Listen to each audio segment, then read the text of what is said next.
Hola, hola jóvenes, buenos días. Vamos a iniciar nuestra clase correspondiente al día de hoy. Hoy día es 21 de junio del año 2022 y corresponde al curso de Servicios Auxiliares de Proceso. Vamos buenos días. Hoy día vamos a desarrollar un nuevo tema, ya habiendo culminado el tema anterior importante que son que son las válvulas, ¿no? En todas sus diferentes presentaciones y en todas sus diferentes utilidades.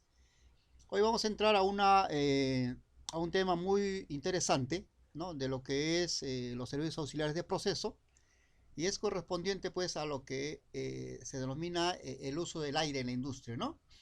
El aire pues es un elemento o un compuesto multipresente, omnipresente en todo lo que es eh, la tierra, ¿no? Hay aire pues en todo sitio donde usted vaya, eh, es es uno de los elementos o compuestos más abundantes. Entonces el aire pues es una mezcla, ¿no? Es una mezcla homogénea. Se dice homogénea porque la concentración de este compuesto es igual en todas las partes que uno va a ir, ¿no? El análisis pues del aire en un área es igual al análisis hecho en otra área, ¿no? Es después que la mezcla de los componentes del aire está hecha pues en forma homogénea, ¿no? Entonces ya ustedes conocen el concepto de solución homogénea, ¿no? Es de una sola fase, todos los elementos que componen el aire generalmente están en la fase gaseosa, ¿no? Y los principales componentes del aire se mayoritariamente está pues compuesto por el oxígeno, ¿no? En una cantidad aproximada de 21% y el nitrógeno en una cantidad aproximada de 71%, ¿no? 78%. Y el resto pues está compuesto por gases nobles, ¿no? Y lo que también, y es muy importante, y ese es el tema de la clase de hoy, está compuesto también por vapor de agua, ¿no? O sea, todo aire que nosotros respiramos, una parte tiene vapor de agua, ¿no? El vapor de agua, como ustedes saben, tiene un comportamiento gaseoso, por lo tanto, permite, digamos, mezclarse en forma homogénea con el aire que respiramos, ¿no? Esta composición o esta cantidad de agua que es presente como vapor en el aire es variable, ¿no? Es variable en cuanto a la que eh, está definido por los parámetros de temperatura y presión. Quiere decir pues que a mayor temperatura hay una cantidad de agua determinada y a una menor temperatura hay otra cantidad de agua determinada, ¿no? Entonces las condiciones de temperatura y presión condicionan pues la cantidad de agua que hay como parte integrante de la mezcla en el componente llamado aire, ¿no? Entonces, el aire, como hemos dicho, tiene dos compuestos mayoritarios, ¿no? Y un compuesto estratégico, en este caso, el agua. Eh, entonces, el aire al ser abundante, implica pues que el hombre ha tratado de aprovechar el aire, ¿no? Porque el aire, pues analizándolo, tiene pues oxígeno, ¿no? Entonces el hombre pues extrae oxígeno del aire, ¿no? Ya ustedes hemos visto, pues hemos sido testigos de la necesidad, ¿no? De prácticamente eh, urgente de lo que es el oxígeno en el tratamiento de la pandemia que estamos pasando, ¿no? Entonces ese oxígeno que en los tanques, no justamente es el obtenido en base al aire, ¿no? Mediante un proceso de liquefacción, ¿no? El aire, pues, a determinadas presiones y temperaturas, el aire se vuelve líquido, ¿no? Y una vez que esté líquido, los componentes de nitrógeno y oxígeno tienen comportamientos diferentes, ¿no? En cuanto a densidades y pueden ya separarse, ¿no? Y se separa pues en lo que es el oxígeno y lo que es el nitrógeno, ¿no?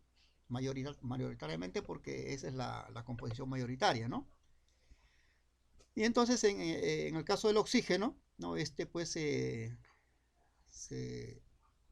pasa a los tanques, ¿no? A los tanques de oxígeno, que son dos tipos de oxígeno, generalmente el oxígeno industrial, ¿no? Que generalmente está al 93% de pureza, y el oxígeno medicinal, que reglamentariamente estaba a 96, ¿no? Cosa pues que es un poco bizarra, y esa reglamentación ha hecho pues que mucha gente haya fallecido, ¿no?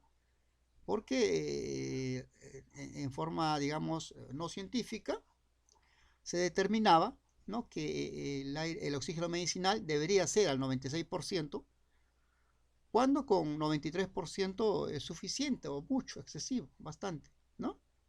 Entonces, pasaba pues que la producción mayoritaria en el Perú de oxígeno es a nivel industrial, no es medicinal, ¿no? Entonces, el hecho pues de que sea 96% implicaba pues que este elemento escaseara, ¿no? En plena pandemia, y el, el oxígeno industrial no se utilizara como elemento médico, cosa que es ridículo, ¿no? Porque nosotros eh, estamos aquí, respiramos un aire que tiene solamente 20% de oxígeno, ¿no? Entonces, más bien parece una medida burocrática y favorecedora de algunas industrias para poder, digamos, enriquecerse en base a esta regulación absurda, ¿no?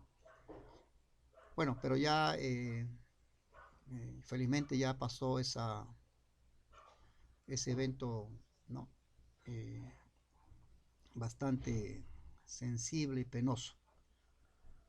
Creo que ya hay una modificación con respecto a eso, en que ya el oxígeno medicinal vendría a ser a partir del 93%, ¿no? Bien, entonces este es el proceso de obtención de oxígeno en base al aire. Es una aplicación industrial, ¿no? Es una aplicación netamente industrial, inclusive medicinal. Entonces el aire pues es una materia prima barata, ¿no? Porque hasta ahora el aire no cuesta, ¿no? Hasta ahora el aire es gratuito. Yo digo hasta ahora porque realmente están pasando cosas en el mundo en que ya todos los elementos tienen precio, ¿no? El agua, por ejemplo, antes era casi gratuito, ¿no? Ahora ya tiene costo, ¿no? Te la venden en botellitas, cosa que antes no ocurría, ¿no? Igual pues va a pasar con el oxígeno, con el aire, en la cual en el futuro, tal vez todos nosotros tengamos una botellita de oxígeno en la espalda para poder respirar. Sí, así sigue este mundo, ¿no? Ahorita lo que se privilegia es el consumo, el enriquecimiento irresponsable, ¿no? Y la contaminación ambiental hace pues que al final vamos a contaminar nuestra atmósfera, y vamos a tener necesidad pues de comprar el oxígeno, ¿no? Que increíblemente va a tener precio, ¿no? A respirar ya va a tener precio. Entonces son cosas pues que el hombre aún no contempla como consecuencia de su afán de enriquecimiento, o su alentación al consumo irresponsable, sin tener en cuenta las consecuencias que origina en la tierra, ¿no? Ya las aguas se han contaminado, ya nos venden el agua, ¿no? Ahora están contaminando el aire y después nos van a vender el aire. Vean ustedes hacia dónde va el mundo. Bueno, es parte también de nuestra carrera, ¿no? Nuestra carrera también tiene una responsabilidad en cuanto a lo que es la contaminación, ¿no? Nosotros interactuamos con los productos químicos, ¿no? Y también debemos tener responsabilidad en ese área. Entonces, hablamos pues de las aplicaciones industriales del aire en la industria, ¿no? Ese es el objetivo de este curso, ¿no? Este curso pues se llama servicios auxiliares, que son pues elementos o servicios que, digamos, hacen auxilian en realidad a un proceso determinado, como dijimos al inicio del curso. Bueno, entonces dentro de las aplicaciones industriales del aire también pues ya mencionamos que la obtención del oxígeno, y también si analizamos la composición del aire vamos a ver pues que tenemos ahí el nitrógeno, ¿no? El nitrógeno que está en una proporción mucho mayor que, que el oxígeno. Entonces, el nitrógeno pues es un elemento, digamos, imprescindible en lo que son los fertilizantes, ¿no? Porque el nitrógeno viene a ser pues un elemento constituyente de lo que es el tejido vegetal, ¿no? Los tallos de las plantas generalmente necesitan nitrógeno para crecer, ¿no? Una tierra que, digamos, que no tenga nitrógeno en su composición, produce pues plantas pequeñas, plantas que no son productivas, ¿no? A la velocidad de consumo del ser humano, ¿no? Entonces, uno de los objetivos era pues obtener nitrógeno, ¿no? Antiguamente, cuando se descubrió pues que una planta, digamos, abonada o fertilizada con nitrógeno, crecía mucho más y más rápidamente que una planta que no tenía eso en su tierra. Entonces se buscó pues nitrógeno desesperadamente, ¿no? Y la mala suerte pues fue que encontraba un nitrógeno en tierras peruanas, ¿no? Las salitreras, ¿no? En el año de 1850 se encontró pues que el salitre, ¿no? Que nosotros teníamos, en ese verbo teníamos pasado, en Tarapacá, ¿no? En Tarapacá pues son salitreras que teníamos nosotros los peruanos, y pues se encontró pues ahí el salitre y despertó pues la ambición de Chile, ¿no? Y ya ustedes saben pues las consecuencias de la guerra del Pacífico, ¿no? Fue una guerra del salitre, ¿no? Y en el fondo pues era una guerra para obtener una fuente de nitrógeno, ¿no? Y pues se quedaron con el salitre y se quedaron con esa riqueza que no supimos aprovechar.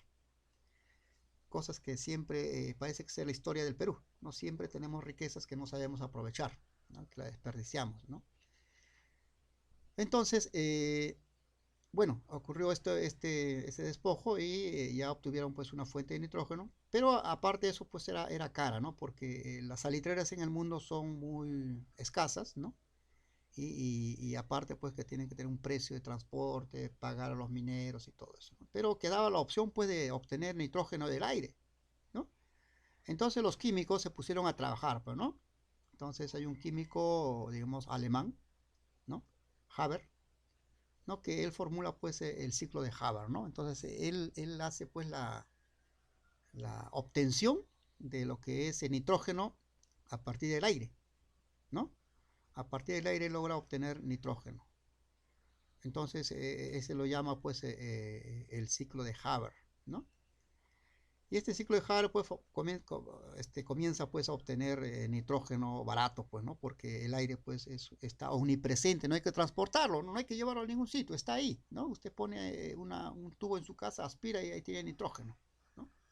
El trabajo será pues convertir ese nitrógeno, separarlo del oxígeno, ¿no? Y entonces Haber pues logra pues este, este proceso, ¿no? Y convierte pues el nitrógeno del aire en amoníaco, ¿no? En NH3, ¿no? A partir del amoníaco NH3 ya se puede formular la urea, ¿no? Y la urea pues ya es un compuesto nitrogenado que sirve pues para fertilizante, ¿no? Justamente ahora tenemos un problema de fertilizante. Entonces, se logra, digamos, este proceso y ya pues es una aplicación más de lo que es el uso industrial del aire, ¿no? Actualmente se hace eso, ¿no? Los procesos que he mencionado son actuales, ¿no? Obtención de oxígeno, obtención de lo que es el nitrógeno del aire. ¿En qué más se utiliza el aire?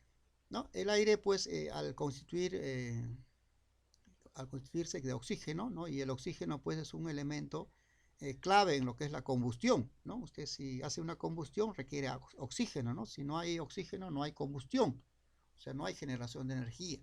¿No? Si usted enciende un caldero, ¿no? y bombea gas, para que encienda necesita aire, ¿no? Necesita oxígeno, ¿no? Entonces, esta regulación de aire a los calderos, ¿no?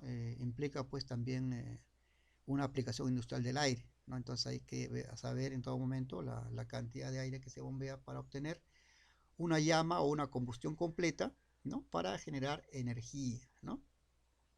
Entonces ese también es un uso industrial, ¿no? El otro es un uso industrial del aire, la practicaron nuestros antepasados, los incas, ¿no? Los incas, unos grandes genios en cuanto a lo que es procesamiento de alimentos, ¿no? Notaron pues que la actividad microbiana, ¿no? Cuando se reduce la cantidad de agua en un alimento, es mínima e incluso nula, ¿no? Entonces ellos dijeron pues los alimentos secos, ¿no? Es una buena forma de conservar los alimentos, ¿no? Entonces ellos tuvieron pues la idea, dice pues, de que secar los alimentos a través del aire, ¿no? A través del aire, ¿no? El aire pues hacía pues que los alimentos se secaran, ¿no? Entonces exponían sus frutos o sus alimentos a una corriente de aire, generalmente en zonas secas y con viento, ¿no? Que el clima seco pues es ahí en la sierra, ¿no? En la costa el clima es húmedo, como vamos a ver a continuación de, esta- de este momento, ¿no? Vamos a ver pues algunos parámetros psicométricos. Entonces, pues los incas lograron pues el secado de alimentos, ¿no? Hicieron pues, agarraron carne, ¿no? Carne y dijeron pues la carne, si usted no lo tiene fresco, en un día o 2 días se malogra, ¿no? Ya no sirve, ¿no? ¿Por qué? Porque tiene agua, ¿no? Y este agua es aprovechada por las bacterias y las bacterias pues descomponen la carne, ¿no? Lo malogran. Y dijeron pues si le extraemos el agua, ya no hay forma de que la bacteria actúe, ¿no? Entonces secaron la carne y hicieron el charqui, ¿no? El charqui era una carne seca, ¿no? Que podían guardar inclusive por años, ¿no? Entonces, hacía pues que acá en el Perú, acá en el Imperio Incaico, nunca ha habido hambruna, ¿no? Nunca ha habido hambre, ¿no? A diferencia de África, a diferencia de Asia, o el mismo Europa, ¿no? En Europa, por ejemplo, ha habido hambrunas que han matado mucha gente, ¿no? Pero la sapiencia nuestra, la sapiencia de nuestros antepasados, ha hecho pues que nunca haya habido hambruna acá en el Perú, ¿no? No conocemos ese factor. Entonces, el haber hecho eso, pues, abrió un campo con respecto a los otros productos, ¿no? Hicieron lo mismo con el maíz, ¿no? Y lograron, pues, lo que se llama, un producto que se llama la chochoca, ¿no? La chochoca es maíz seco, ¿no? Maíz deshidratado, ¿no? Y pues, también se conserva por años, ¿no? O sea, es un alimento, pues, que se puede almacenar, ¿no? Y utilizar en tiempos de escasez, ¿no? Solamente rehidratándolos, ¿no? Actualmente también seguimos consumiendo la chochoca. El otro producto que hicieron fue pues la papa, ¿no? La famosa carapulcra, ¿no? La carapulcra es papa seca, ¿no? También es un producto netamente andino, ¿no? E inclusive fueron a más, ¿no? Tenían pues bueno, el oyuco también lo secan, ¿no? Lo deshidratan y lo guardan, ¿no? También hicieron lo mismo con el chuño, ¿no? El chuño ya es un producto más complejo, ¿no? Más complejo ya es una técnica de liofilización, ¿no? Que ya también se utiliza actualmente, ¿no? Bueno, entonces en ese carácter han visto pues que ellos usaban el aire, ¿no? El aire como elemento desecante, ¿no? El aire como elemento desecante. Actualmente a nivel industrial también se hace lo mismo, ¿no? Se hace lo mismo, se secan alimentos a través de una corriente de aire, ¿no? Y todos hemos consumido o hemos probado lo agradable que son las frutas secas, ¿no? A través de los snacks, los bocadillos, ¿no? Tenemos ahí plátano, rodaja de plátano seco, fresas, ¿no? Uvas, mango, ¿no? Que son sometidas a secado, ¿no? A través de una corriente de aire, ¿no? ¿A través de qué fenómeno? Ahorita vamos a ver a través de qué fenómeno vamos a eh, sacar los parámetros de secado de frutas, ¿no? A través de una corriente de aire, ¿no? Entonces, decíamos que un componente estratégico de lo que es el aire era la cantidad de vapor de agua o la cantidad de agua que pudiera tener, ¿no? Que siempre toda masa de aire tiene una parte, ¿no? Acompaña a esa masa de aire una parte de agua, ¿no? En forma de vapor, ¿no? Y esta cantidad de vapor de agua es, digamos, es proporcional, ¿no? O es relativo, voy a decir, a la temperatura y presión a la cual se encuentra el mm, aire, ¿no? Podemos decir porque en un cierto espacio, digamos, el aire tiene una temperatura de 20 grados Celsius, entonces tiene una cantidad de aire determinada. Y en otro sitio hay 25 grados Celsius y tiene una cantidad de agua determinada, que generalmente es mayor, ¿no? Se puede decir, pues, a mayor temperatura, mayor cantidad de agua se tiene disuelta o mezclada en el aire, ¿no? Eso vendría a ser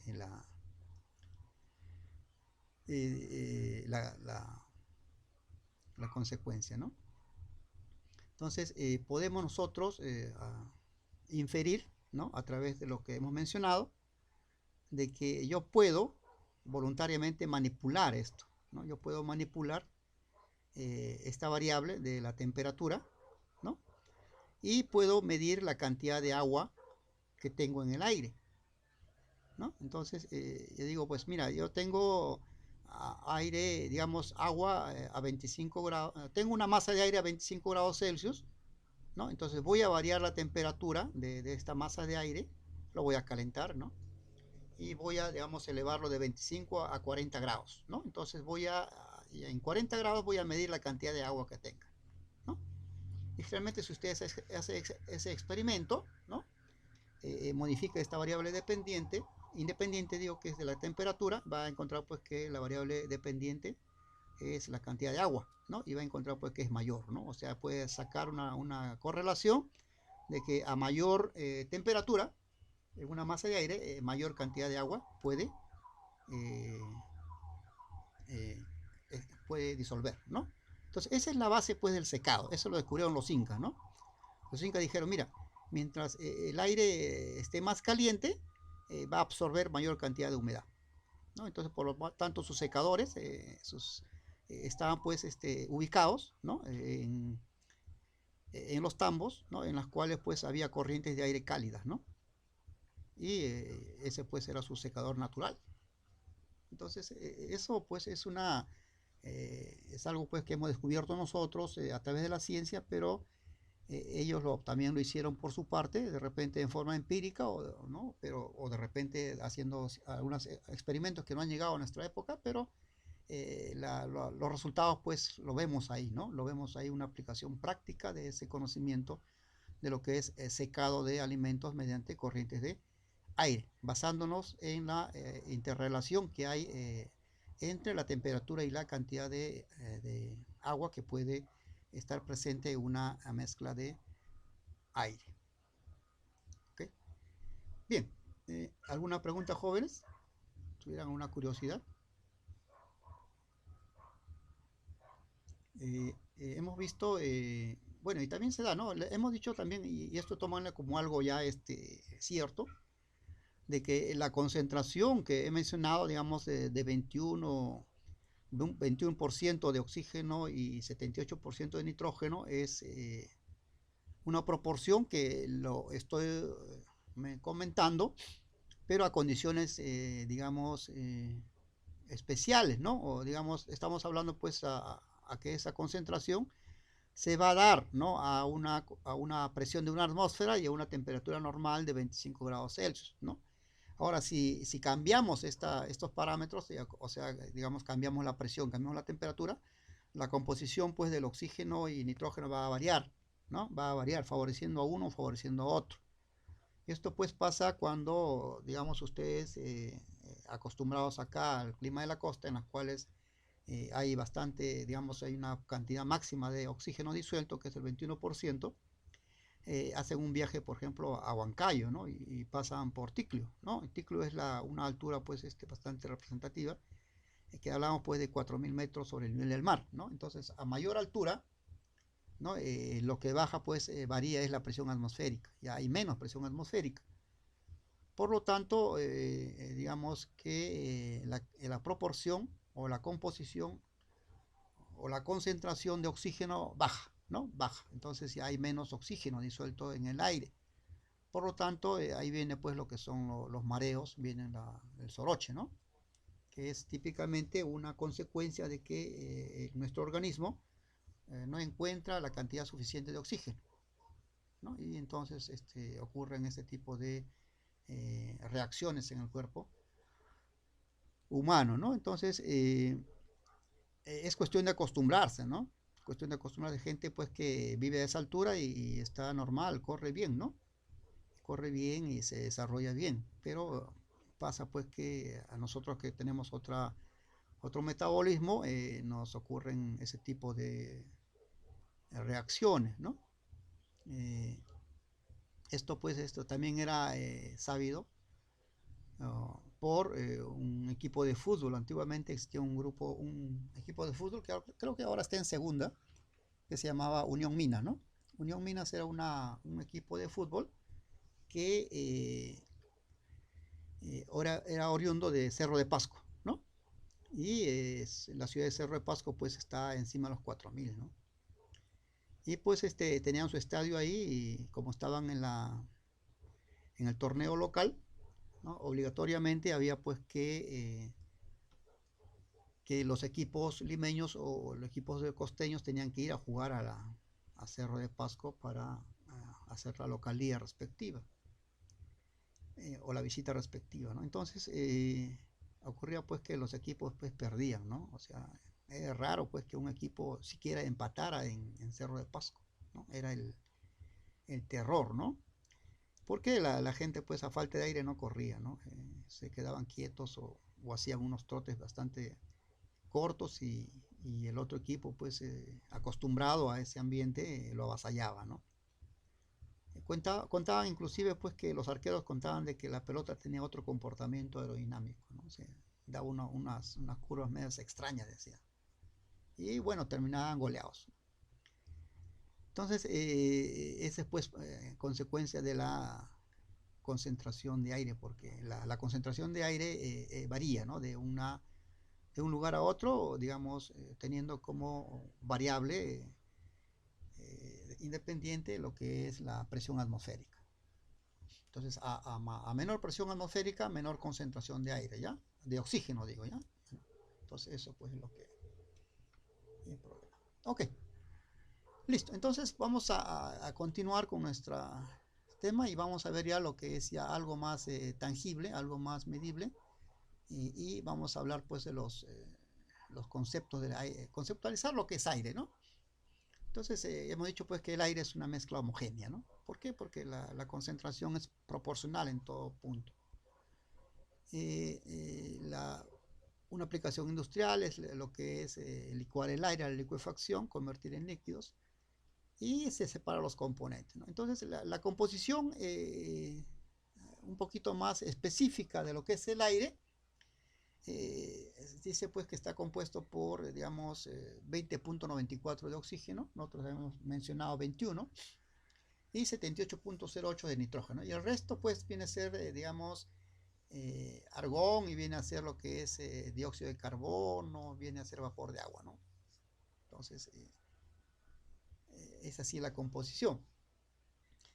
Pero el aire pues siempre va acompañado de humedad, eso téngalo en cuenta, ¿eh? Entonces, para nuestros casos, en este tema de lo que es la ciclotopía, ¿no? Vamos a ver pues que tenemos pues que el agua siempre va a acompañar al aire, ¿no? En cierta proporción de acuerdo a la temperatura y presión. ¿Cuáles son las propiedades físicas y químicas del aire, ¿no? El aire pues tiene una densidad de 1.23 kilogramos sobre metro cúbico, ¿no? O sea, aproximadamente 1000 veces menos que el agua, ¿no? El agua tiene pues 1000 kilogramos sobre metro cúbico, ¿no? Y esta solamente tiene 1.23. Es transparente, ¿no? El aire, incoloro, inodoro e insípido, ¿no? Siempre en cuando no esté contaminado, ¿no? Uno se va a un grifo y el aire huele a gasolina. ¿Por qué? Porque hay disueltas microgotas de gasolina, ¿no? Pero este olor pues es temporal, ¿no? Temporal. Pero pasa en ciudades, por ejemplo, contaminadas que el aire tiene cierto olor porque hay contaminación con compuestos carbonados o compuestos azufrados, ¿no? De acuerdo a la fuente de contaminación, ¿no? Entonces, ese no es propio del aire, ¿no? Es una resultado de una mezcla heterogénea, ¿no? Que generalmente son microgotas de compuestos o gases pues, que tienden a separarse del aire en realidad. ¿Qué es el aire húmedo? ¿No? Eso ya es un concepto que habíamos dicho, pues que todo bloque, toda masa de aire siempre tiene un porcentaje de agua acompañado, ¿no? O sea, el agua siempre es amigo del aire, siempre van juntos, ¿no? Y este es, digamos, un acompañante bastante fiel en ese aspecto, ¿no? Decíamos, por ejemplo, en Lima se dice, oye, en Lima, Lima es húmeda, ¿no? Y tiene razón, ¿no? Lima tiene mucha humedad, ¿no? Porque generalmente se siente, ¿no? Se siente en la ropa, se siente en todo, ¿no? Entonces, eh, es por eso que en Lima se siente frío, ¿no?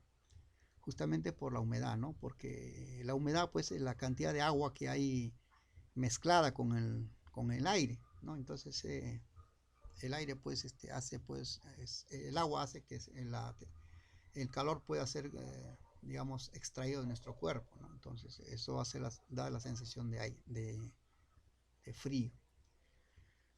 Entonces, el aire húmedo es una mezcla de aire seco más vapor de agua, ¿ya? Ok, esa ecuación van a tenerla ustedes siempre, ¿ya? Aire seco más agua es igual al aire húmedo, ¿no? Y es el agua, pues, que nosotros consumimos, el aire que nosotros consumimos, ¿no? Así es, ¿ya? Esa ecuación, ¿no? Aire húmedo es igual a aire seco, ¿no? Más agua, ¿no? Agua en forma de vapor. El aire húmedo también es vapor, gas, ¿no? Bueno, no lo pongo. Okay. Entonces, esta ecuación es muy útil para lo que se llama la psicometría, ¿no? O sea, nosotros vamos a estudiar hoy día psicometría, ¿ya?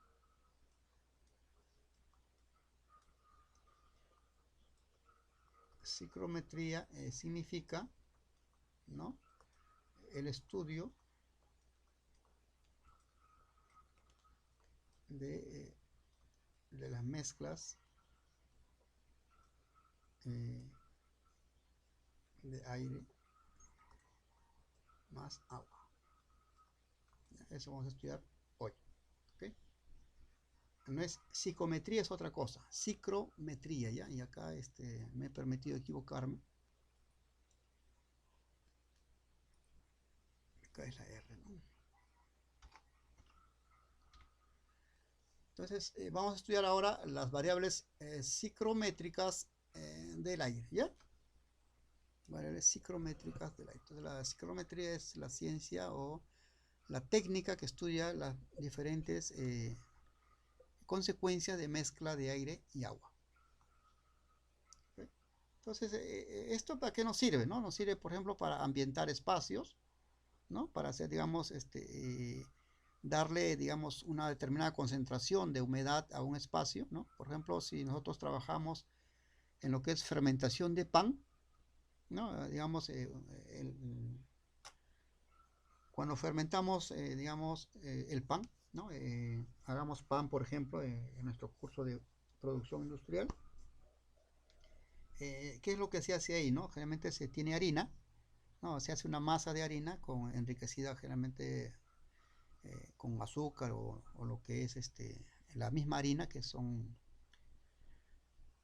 digamos, la materia prima para la fermentación.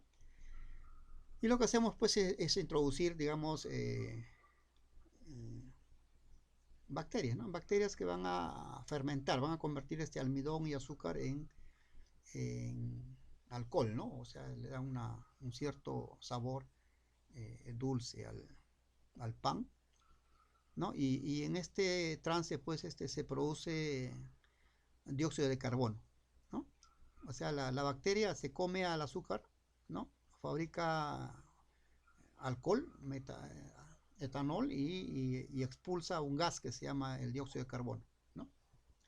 Este dióxido de carbono hace pues que el pan pues pueda formar burbujas adentro, ¿no? O sea, se forman pues las migas, ¿no? O sea, el pan comienza a hincharse, la masa comienza a hincharse, ¿no? Y este proceso de fermentación requiere pues temperatura y humedad, digamos, controlada, ¿no? Digamos, si no le ponemos temperatura y humedad, esa bacteria pues no trabaja bien, muere, ¿no? Se muere, ¿no? Le choca el clima y se muere. Entonces debemos darle las condiciones de humedad y las condiciones de temperatura para que ese proceso de fermentación se lleve a cabo óptimamente, ¿no? Salga un pan así esponjoso y bonito, ¿no? O un pastel o lo que ustedes estén haciendo, ¿no? Entonces, este proceso requiere pues ambientar la humedad, ¿no? Entonces, ¿cómo puedo lograr ambientar la humedad? Mediante lo que se llama las variables psicométricas, ¿no? Tengo que controlar la humedad absoluta, la humedad relativa, y pues son términos pues que son variables, llamados variables psicométricas, ¿no? Entonces vamos a estudiar, estos son 5 variables psicométricas que vamos a estudiar hoy día y vamos a encontrar la técnica de cómo hallarlas, cómo calcularlas, ¿no? Mediante el uso básico de un termómetro, ¿ya? Nuestro termómetro va a ser nuestra herramienta para encontrar las variables que van a ser importantes en los cálculos, digamos, que hagamos en el futuro, ¿no? En la próxima clase ya vamos a tratar de resolver problemas empleando nuestras variables psicométricas obtenidas a través de nuestro gráfico psicométrico. ¿Ok? Listo, vamos a empezar. Entonces tenemos la primera variable psicométrica, la que se los presento, de repente ya ustedes lo conocen, es la temperatura de bulbo seco. ¿Ya? ¿Qué es la temperatura de bulbo seco? ¿No? Ustedes conocen pues los termómetros, ¿no? Bueno, actualmente ya los termómetros, algunos termómetros son digitales, ¿no? Digitales, electrónicos son, pero el termómetro clásico, que ya todos ustedes deben conocer, es el termómetro pues digamos, el clásico en el que tiene un bulbo, digamos, un extremo, ¿no? En las cuales hay un bulbo generalmente lleno de mercurio, ¿no? Este mercurio, pues, es un metal líquido, ¿no? Que interactúa con la temperatura a través de lo que es la dilatación, ¿no? Entonces, una vez que el mercurio es sometido a temperatura, lo que hace pues es dilatarse, ¿no? Se hincha, se expande, ¿no? Y esta expansión hace pues que el mercurio discurra a través de una tubería, de un tubito capilar, y en la cual están marcadas a escala las temperaturas que debemos medir, ¿no? Eso ya ustedes creo que han visto o conocen o han usado también inclusive, ¿no? ¿No? ¿Cuántos de ustedes de repente han pasado por procesos de fiebre, ¿no? Y generalmente les dan un termómetro de tipo analógico, ¿no? Que tiene una bombilla de mercurio. Entonces, la temperatura de bulbo seco es la temperatura normal, ¿no? ¿Usted qué hace? ¿No? Quiero medir la temperatura de bulbo seco de este salón de clase virtual. Entonces, todos en su casa agarran un termómetro, ¿no? Le sacan la tapita y lo exponen al aire, ¿no? Y van a medir, ¿no? Estoy midiendo la temperatura del ambiente, profesor. Claro, es lo mismo, ¿no? La temperatura del ambiente es lo mismo que temperatura de bulbo seco, ¿no? Es la forma más simple de medir la temperatura, ¿no? La que siempre hacemos nosotros. Oye, ¿a qué temperatura estamos? Y entonces agarran ustedes el termómetro y ven y leen, ¿no? Dice, estamos a 16 grados Celsius, ¿no? Y eso viene a ser la temperatura de bulbo seco o simplemente temperatura del ambiente, ¿ya? Cuando digan temperatura, necesariamente se están refiriendo a la temperatura de bulbo seco, ¿no? Sino que acá somos más explícitos en cuanto estamos estudiando la psicometría, ¿no? Entonces podríamos decir temperatura nada más, pero como hay muchas temperaturas, requerimos pues especificar a qué temperatura nos referimos, ¿no? En este caso mencionamos que es la temperatura de bulbo seco como la forma más simple de medir la temperatura del ambiente, ¿no? Dice, es la verdadera temperatura del aire húmedo, ¿no? Y con frecuencia se denomina solo temperatura de aire, ¿ya? Tengan mucho en cuenta, ¿no? No me vengan después, profesor, faltan datos. No, no es así. Se lo estoy dando, sino que bajo otro nombre opcional. Es la temperatura del aire que marca un termómetro común, ¿ya? Entonces todos ustedes en este salón virtual deben saber medir la temperatura del aire, ¿no? Yo pienso que sí. Si hemos estudiado estamos estudiando química, ¿no? Sabemos medir la temperatura, ¿no? En este caso, medimos la temperatura del ambiente, ¿no? Ustedes pueden medir la temperatura del salón de clases, temperatura del pasadizo, la temperatura del laboratorio, ¿no?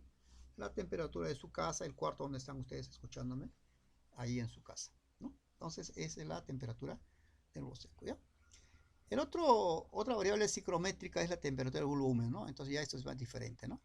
Temperatura de bulbo húmedo, ¿no? Entonces, ¿qué es la temperatura del bulbo húmedo? Bueno, se mide con lo mismo, con lo que ustedes han su termómetro común y corriente, ¿no? Con la misma temperatura que ustedes han medido la temperatura del bulbo seco es la misma, pero acá hay una variación, ¿no? Generalmente el bulbo húmedo se dice pues porque se recubre al bulbo, ¿no? Donde está el mercurio, ¿no? El extremo donde está el mercurio, con una capita de algodón, ¿no? O con un trozo de algodón húmedo, ¿ya? Entonces, si usted cubre el bulbo de este termómetro común y corriente con digamos, un algodoncito húmedo, ¿no? Va a encontrar pues que la temperatura disminuye, ¿no? Porque en realidad pues está en contacto con el agua, ¿no? En este caso, entonces la temperatura del bulbo húmedo es la misma temperatura medida con el mismo instrumento, pero envuelto en un pañito de algodón, ¿no? Empapado en agua, ¿ya? Entonces, ¿qué hace usted? Toma un trozo de algodón, ¿no? Lo moja con agua, ¿no? Lo exprime, claro, no va a estar pues chorreando, ¿no? Y lo pone pues, lo cubre el bulbo del termómetro y observa la temperatura, ¿no? Y observa la temperatura y va a encontrar pues una temperatura de bulbo húmedo, ¿no? Y esta relación siempre se va a dar, ¿no? Que la temperatura de bulbo seco, ¿no? Siempre esto es mayor que la temperatura de bulbo húmedo, ¿ya? Esto sí, esta relación ténganlo siempre en cuenta, ¿no? Por lo menos a mí me ha servido para aprobar un examen hace mucho tiempo. Entonces, siempre la temperatura de bulbo seco es mayor que la temperatura de bulbo húmedo, ¿no? Es lógico, ¿ya? Es lógico, porque, claro, la temperatura del bulbo húmedo se ha medido mojando el extremo del bulbo de mercurio. ¿Ok? Entonces, ya tenemos dos parámetros psicométricos, ¿ya? ¿Sí? ¿Preguntas, jóvenes? ¿Hay preguntas? ¿Todos están bien? ¿Ok? Ya, listo, entonces no hay problema, ¿no? Todos han entendido el concepto. Ahorita yo lo mando a medir la temperatura del bulbo seco y temperatura del bulbo húmedo. Es muy importante esto, ¿no? Porque a través de dos temperaturas yo puedo calcular el resto de variables psicométricas, ¿no? Inclusive con esas dos temperaturas yo puedo calcular la densidad y puedo calcular del aire y puedo calcular la entalpía también del aire, ¿no? Del aire. O la cantidad de energía que hay eh, que está en el aire. Entonces, es muy importante que ustedes sepan esto, ¿no? Sepan medir lo que es estos dos parámetros psicométricos que son simples, pero son muy importantes, ¿ya? Son muy importantes. Ok, la otra variable psicométrica es el punto de rocío, o también llamado temperatura de rocío, ¿ya? Para que no me estoy refiriendo a una chica llamada Rocío, por si acaso. ¿Ya? El rocío se llama pues a la aparición de gotitas de agua, ¿no? Cuando ustedes salen pues bueno, creo que acá no se da, pero en otros sitios sí, ¿no? Cuando se sale al jardín y ve pues que encima de sus plantitas hay gotitas de agua, ¿no? Y dice, mira el rocío, le dicen, ¿no? Entonces, la temperatura del rocío es pues el punto en el cual el agua empieza a condensarse, ¿no? Contenido en el aire, ¿no? Hemos dicho, pues, nosotros hemos dicho que si hacemos un experimento, decíamos, bueno, hemos llegado a esta conclusión, profesores. A mayor temperatura, ¿no? Entonces, mayor cantidad de agua, ¿no? Hay más agua,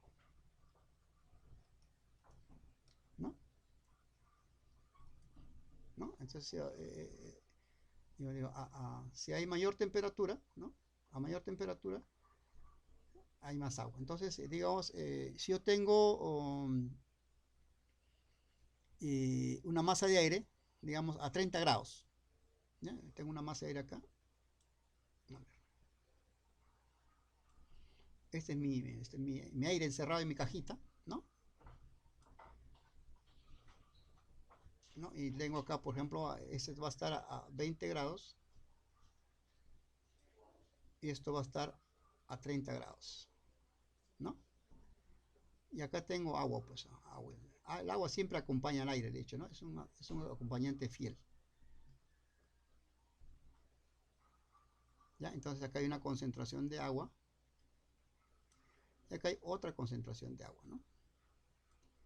A ver, ¿en qué caso pues hay mayor cantidad de agua? ¿En uno o en dos? A ver, jóvenes. Si tengo esta conclusión, digo, a mayor temperatura hay mayor cantidad de agua, ¿no? Entonces, ¿dónde habrá más agua? ¿En uno o en dos? En dos, ¿no? Claro, en dos hay mayor cantidad de agua, ¿no? ¿Y qué pasaría, joven, si yo, digamos, paso de 2 a 1?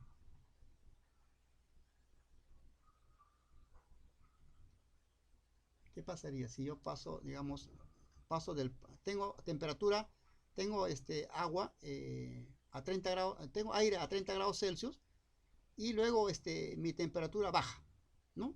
A 20 grados. ¿Qué pasaría con el agua? ¿Aumentaría o disminuiría?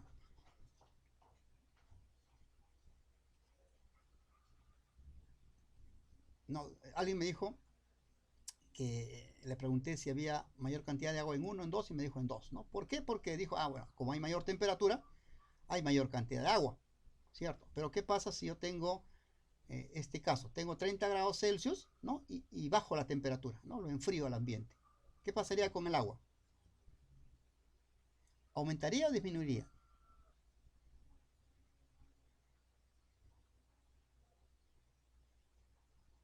Claramente disminuiría, ¿no? Disminuiría, claro, pues tiene que adecuarse, pues, no disminuir, ¿no? O sea, a menor temperatura hay menor agua, ¿no? Entonces, ese agua en exceso, cuando hace este caso, ¿no? Pasa este caso, como disminuye la temperatura, comienzan a aparecer, el agua en exceso, comienzan a aparecer gotitas de agua acá, ¿no? Esas gotitas de agua se llaman rocío,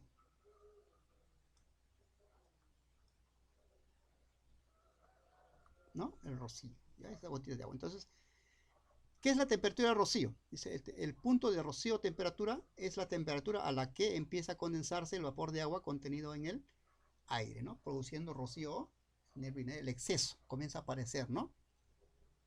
Entonces, en este caso, pues, yo voy a tener de que el punto de rocío o la temperatura de rocío, pues, es voy a observar, ¿no? Digamos, voy a obtener, digamos, agarro una masa de aire, ¿no? Que no tiene agua, digamos, aparente, ¿no? O sea, tiene agua dentro, disuelta o mezclada, pero no está condensada, o sea, no aparece como líquido, ¿no? Entonces, yo comienzo a bajar la temperatura, ¿no? De 30 comienza a bajar, 29 no aparece, 28 no aparece, 25 no aparece, 24 no aparece, 23 no aparece, 21 aparece la primera gotita de agua ya condensada ¿no? En esa mezcla de aire. Entonces, ¿qué significa eso? Cuando aparezca la primera gotita, esa es su temperatura de rocío, ¿no? Entonces, digo, esa masa de aire, su temperatura de rocío es 21 grados Celsius. ¿Por qué? Porque es la temperatura a la cual empezó a aparecer la primera gotita. Entonces, la primera gotita ya indica, pues, la temperatura de rocío. ¿Ok? ¿Se entendió, jóvenes? Es importante que ustedes entiendan este aspecto, si no, no vamos a avanzar mucho. ¿Ok? ¿Sí?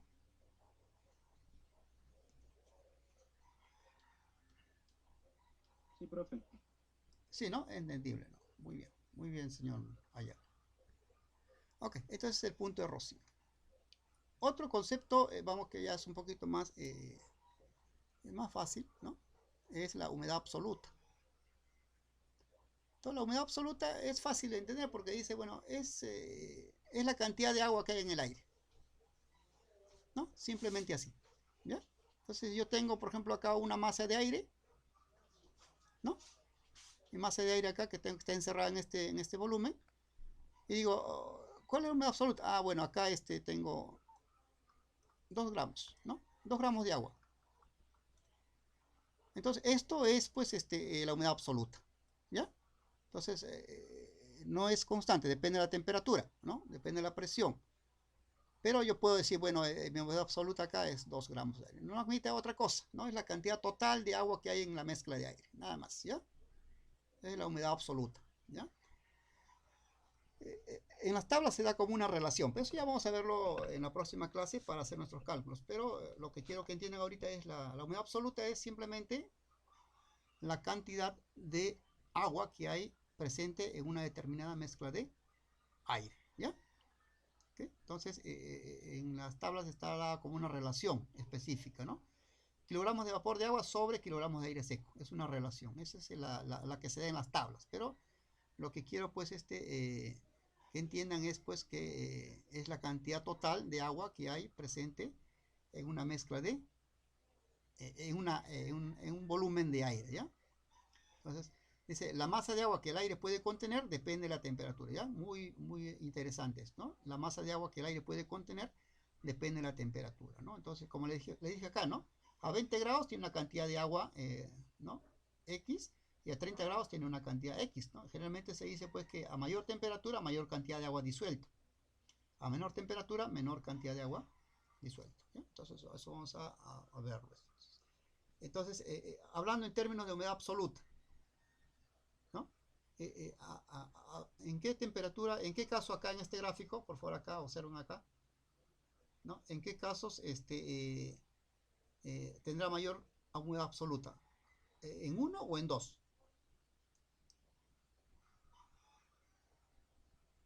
A ver, jóvenes, en este caso.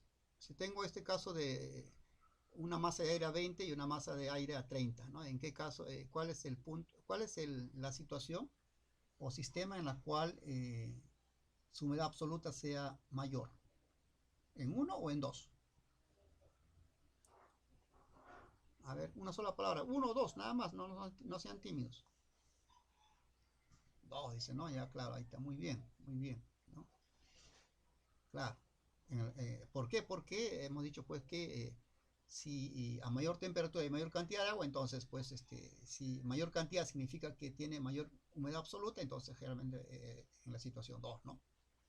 No, la humedad absoluta es mayor a más temperatura, ¿ya? Eso sí es una verdad absoluta. Ok, muy bien. Entonces tenemos ya 4 parámetros psicométricos y vamos a ver por la tercera, por la quinta, ¿no?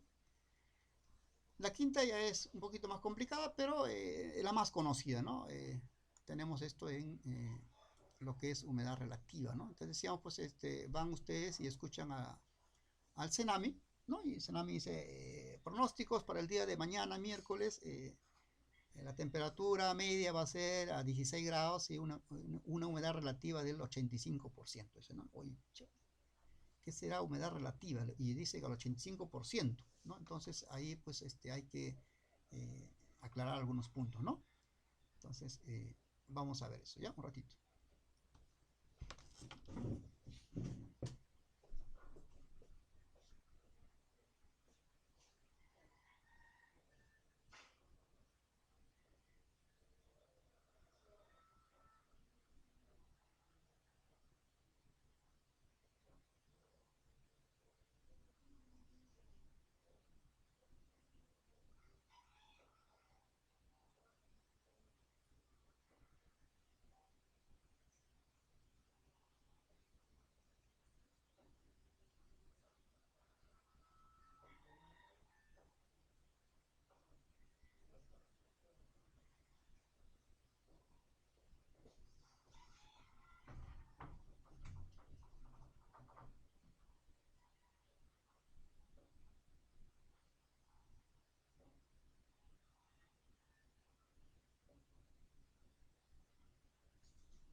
Bien, entonces decíamos pues que la humedad relativa es otra variable psicométrica, ¿no? Cuyo significado es pues la relación que hay entre lo que hay y lo que puede, ¿no?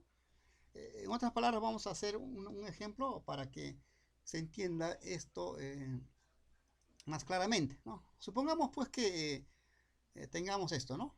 El caso de que, eh, digamos, eh, una persona, o sea, una persona puede cargar como máximo, ¿no? Máximo 50 kilos, ¿no? 50 kilogramos, ¿no? Como vamos a poner un parámetro ahí, ¿no? Una persona carga máximo como 50 kilogramos, ¿no? Entonces, ese es lo máximo que puede cargar. Entonces, vemos por ejemplo una persona acá, Pepe, ¿no? Pepe, está acá Pepe, y Pepe está cargando un paquete, digamos, de 30 kilogramos, ¿no? ¿No? Pero él puede cargar 50 kilogramos, ¿no? Pero solamente carga 30, ¿no? Entonces, entonces mira, Pepe, tú estás, voy a sacar tu carga relativa, ¿no? Tu carga relativa es, digamos, 30, pero puedes cargar 50, ¿no? Y si lo multiplico por 100, voy a tener tu carga relativa, ¿no?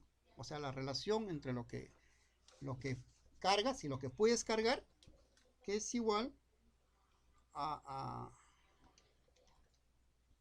60%, ¿no? Tu carga relativa es 60%, ¿no?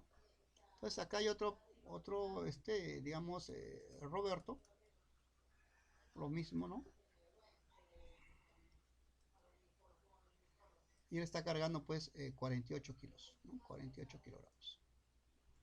Y le voy a calcular su carga relativa. Oye, Roberto, voy a calcular tu carga relativa, ¿no? Que es igual a 48, pero tú puedes cargar 50, ¿no? Y lo multiplico por 100 y me sale que su carga relativa es igual a ver, 48 entre 50 por 100, ¿no? Entonces me sale que es 96%, ¿no? 96%, ¿no? Entonces, se da lo mismo en lo que es la humedad relativa, ¿no? La humedad relativa dice, pues, a esta temperatura, a esta presión, ¿no? Entonces, ¿cuánta de agua puede, como máximo, puede cargar el aire, ¿no? ¿Cuánta cantidad de aire máximo, de agua puede cargar el aire en sí? Y lo comparamos, pues, con la cantidad de aire que hay, ¿no? Entonces, calculamos humedad relativa, decimos, pues, que es igual a qué, o sea, la masa de agua en el aire, ¿no? ¿No? Sobre la máxima, la máxima cantidad, máxima cantidad de agua que puede contener, ¿no? O que puede cargar. Y lo multiplicamos por 100, ¿no? Entonces esa sería pues la humedad relativa, ¿no? ¿Se entendió, jóvenes, esta variable? Humedad relativa es una relación entre lo que hay y lo que puede, ¿no? Y lo que puede cargar, ¿no? O sea, si hablamos en analogía con la carga, después la máxima cantidad de agua que puede haber, ¿no? Mira, imagínense, jóvenes, que tengo acá una masa de aire, ¿ya? ¿No? Y la comienzo a ingresar vapor de agua, ¿no? Agua voy a ingresar, ¿no? En forma de vapor. Va a llegar un momento en que ya el agua, el vapor que yo ingrese ya no va a permitir, ya no se va a disolver en el aire, ¿no? Ya no se va a disolver, ¿no? Ya no se va a disolver. Entonces, ¿qué va a pasar cuando no se disuelva? Va a originar pues lo que se llama el precipitado, o lo que va a aparecer, digamos, una condensación de agua, se va a condensar, ¿no? Va a aparecer gotitas. Entonces ya ese punto ya no es, pues ya está saturado, ¿no? Entonces, la máxima cantidad de agua sin que aparezca condensación, esa es digamos, la máxima cantidad de agua que puede contener o que se puede disolver en, digamos, en esa masa de aire, ¿no? Es lo mismo, por ejemplo, ustedes agarran un vaso de agua, ¿no? Y le comienzan a echar sal, ¿no? Le echan sal, lo disuelvan y se disuelve, ¿no? Siguen echando sal, hasta que llega un momento en que ya la sal que ustedes ingresen ya no se va a disolver, ¿no? Porque su solución está saturada al 100%, ¿no? Entonces la salinidad relativa ahí sería 100%, por ejemplo, ¿no? Pero si le echan digamos, poca sal, ¿no? Comparada con la máxima cantidad de sal que puede soportar la disuelta en esta solución, sería pues la relación de salinidad relativa, ¿no? Lo mismo que en humedad relativa o lo que es carga relativa, ¿no? Eh, ¿Se entendió, jóvenes? ¿Sí? Sí, profesor. Ok, muy bien, señor Ojeda. Entendible, ¿no? Esa es la humedad relativa. El otro, la otra variable psicométrica es la entalpía, ¿no? La entalpía es la cantidad de energía que tiene en el aire, ¿no? Pues nosotros hemos visto, pues, cuando estudiamos, ¿se acuerdan? El agua, ¿no? También estudiamos el agua y la ecuación universal de calor, ¿no? Decíamos que el calor es igual a la masa por calor específico por delta de T, ¿se acuerdan, no? Ese calor es energía y también se llama entalpía, ¿ya? También algunas veces le llaman entalpía porque las unidades son lo mismo, ¿no? Si hemos dicho pues que la energía que calculamos en los diferentes procesos de enfriado, calentamiento o cambio de fase en el agua lo expresamos mediante la unidad que se llama kilojoules, ¿no? Y los kilojoules es energía, pues, ¿no? Entonces la entalpía es una energía que tiene, ¿no? O sea, digamos un aire a una determinada temperatura tiene cierta energía, ¿no? Porque para llegar a esa etapa ha tenido que absorber energía o expulsar energía. Entonces también podemos calcular lo que es la entalpía, ¿no? Y la entalpía pues es la cantidad de energía, dice, contenida en el aire húmedo a una temperatura superior a los 0 grados Celsius. También podemos ver. Ok, entonces estos son nuestros 5 parámetros, jóvenes, ¿ya? 5 parámetros que hemos visto y hay otros parámetros pues que les he explicado que vamos a ver en el camino, que es la densidad o el volumen específico, que lo vamos a ver ya luego. Okay. ¿Hasta ahora hay preguntas, jóvenes?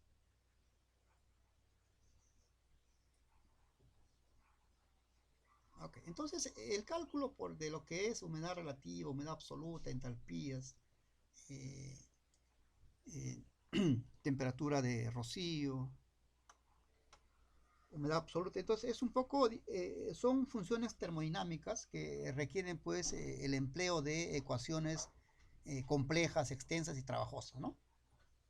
Entonces es posible hacer el cálculo respectivo, ¿no? Teniendo las humedades y haciendo pues empleando estas ecuaciones que son, como le digo, bastante trabajosos, bastante complicadas y extensas, es posible calcular las otras variables psicométricas, pero se emplea mucho para ahorrar, digamos, tiempo y darle practicidad a lo que es los cálculos psicométricos, lo que les voy a presentar a continuación, ¿no? Y a continuación les presento lo que se llama el gráfico psicométrico. ¿Ya? El gráfico psicométrico es un gráfico que nos sirve para hacer los cálculos de variables psicométricas teniendo uno o dos datos, ¿no? Entonces, esto es nuestro gráfico psicométrico, ¿no? En las cuales vamos a ver algunos puntos que vamos a, puntos notables o áreas notables que nos permiten hacer los cálculos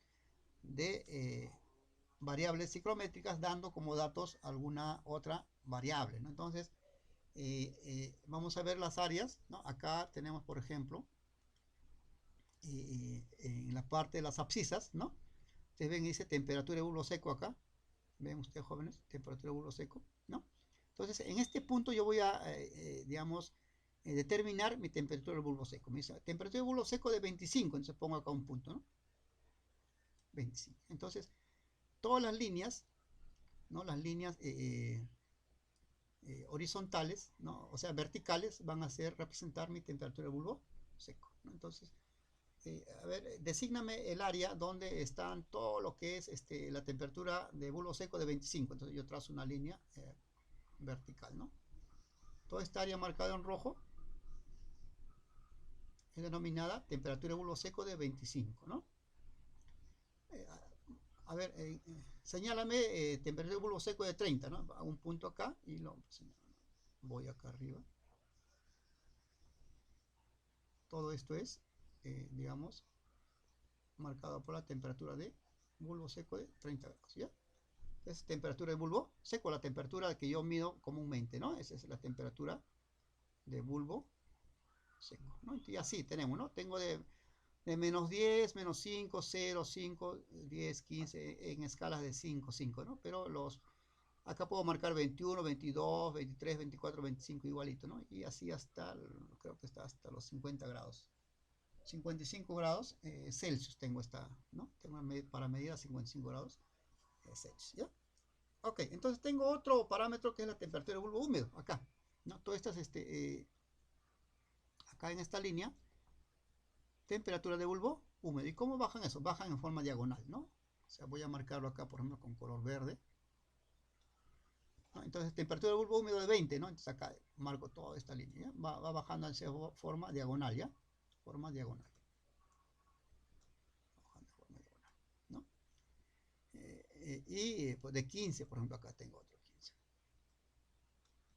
No, son como, digamos, los gráficos cartesianos que ustedes han hecho en la escuela, en el colegio, ¿no? ¿Se acuerdan cuando hacíamos el gráfico cartesiano así?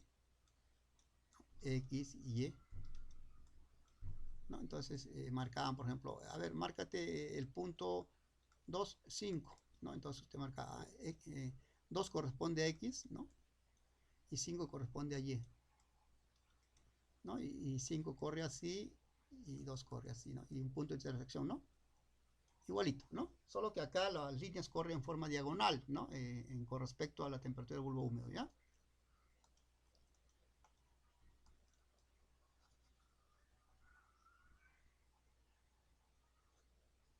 Listo. Ok, entonces ya tenemos dos parámetros, ¿no? Temperatura de bulbo húmedo y temperatura de bulbo seco. ¿Qué más? Vamos a ver acá. Acá, ¿no? La humedad relativa. La humedad relativa está dada por acá, ¿eh? Vean ustedes acá, 10%, 20%, 30%, 40%, así, ¿no? Entonces son líneas, digamos, cóncavas, ¿no? Que van bajando de esta forma, ¿no? Van bajando de esta forma. ¿Ya? Acá está la línea de humedad relativa de 10% también, ¿no? Y de alguna manera intersectan a lo que son las variables ciclométricas de bulbo húmedo y bulbo seco, ¿no? Entonces la interacción nos permite sacar algunas conclusiones, ¿ya? Ok, entonces, ¿qué más tenemos? Tenemos humedad absoluta, ¿no? La humedad absoluta es la que está acá, ¿ya? Acá está la humedad absoluta, ¿ya? Entonces, digamos, está dada por estas líneas, ¿ya? Las líneas que le voy a marcar de color, no sé si se verá el amarillo, ¿no? Estas líneas horizontales, que marcan áreas de humedad absoluta. En este caso, por ejemplo, la humedad absoluta acá es 0,020, ¿no? Y así, ¿no? Todas las líneas que están marcadas en este área son designadas por esa. Sí, señorita Coronado, dígame.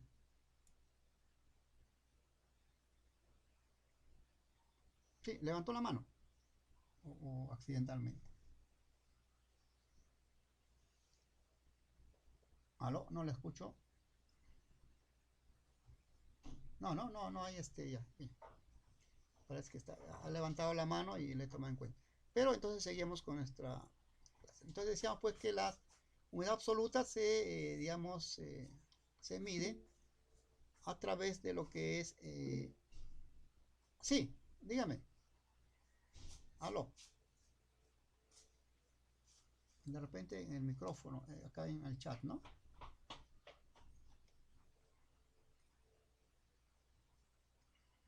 Bueno, no hay Ok, entonces decíamos pues que la humedad absoluta se mide a través de lo que es las líneas horizontales, ¿no? Entonces esa línea. ¿Okay? Y también podemos medir nosotros también la entalpía, ¿no? La entalpía se da a través de las líneas que están acá, ¿no? No, acá están, esa es la entalpía, ¿ya? Y las líneas pues están en forma diagonal, al igual que la temperatura del bulbo húmedo, ¿no? ¿Se acuerdan? Acá. Entonces, por ejemplo, acá voy a ver esta zona, ¿no? Y llega pues a un punto, ¿no? Acá en este caso tiene 55 kilojoules por kilogramo de aire seco de entalpía, ¿ya? Ok, entonces un punto en el gráfico, jóvenes, tiene ciertas particularidades en cuanto a lo que es las variables ciclométricas. Vamos a ver, vamos a poner un ejemplo, ¿ya? Vamos a ver. Voy a dejar de compartir un ratito.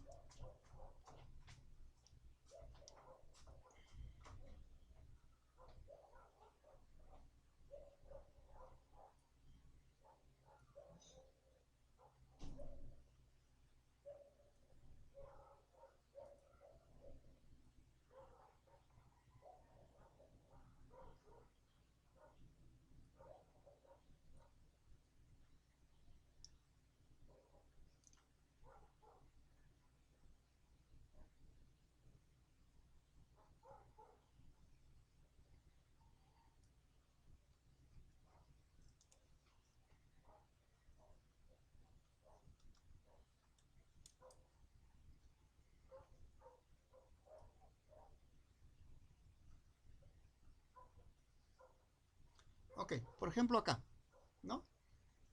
Y voy a marcar un punto. Voy a marcar un punto.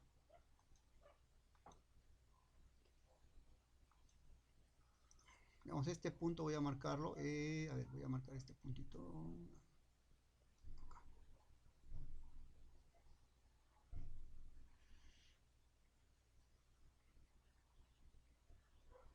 Hay un punto rojo que ustedes ven, jóvenes. Voy a llamarlo punto A, ¿ya? Ok. Listo. Entonces me dice, calcúleme, o sea, hálleme las variables ciclométricas, ¿ya?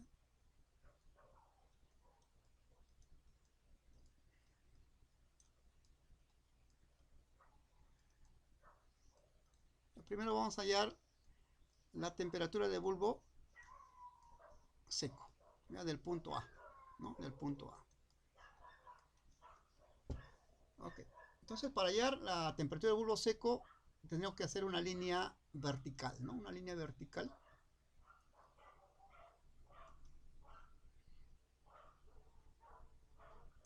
Esto es...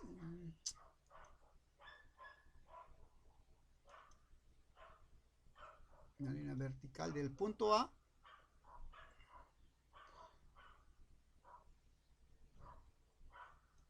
¿no? Hasta la línea que designa a la temperatura del bulbo seco. En este caso, aproximadamente me da, a ver, 25, 26, 27.2, vamos a decirle, 27.2.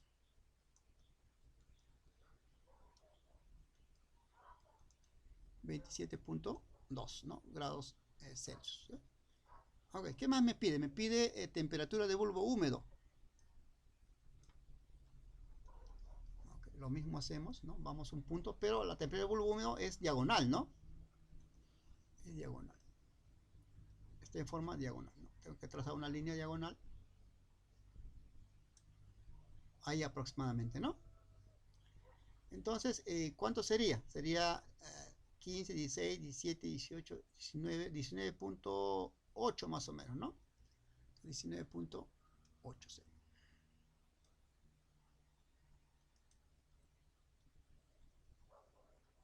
¿No? Esa es mi temperatura de bulbo húmedo, ¿no? Y me pide mi humedad relativa. ¿Cuál será mi humedad relativa?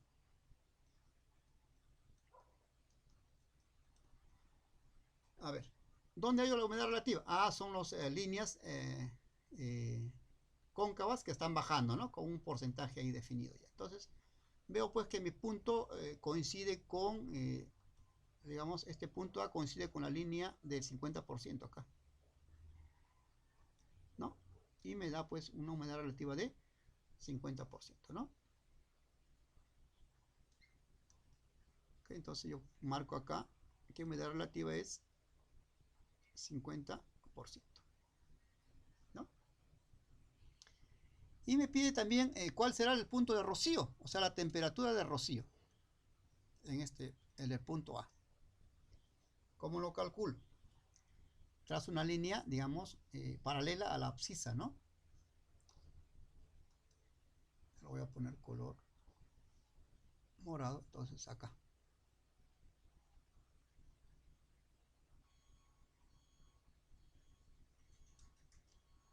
¿No? Entonces, mi temperatura de rocío, ¿cuánto será? Aproximadamente 16, ¿no? 15, 16 y 16. Aproximadamente 16, ¿no? 16 grados Celsius. ¿Qué más puedo extraer de acá, jóvenes? ¿No? La humedad absoluta, ¿no? Humedad absoluta.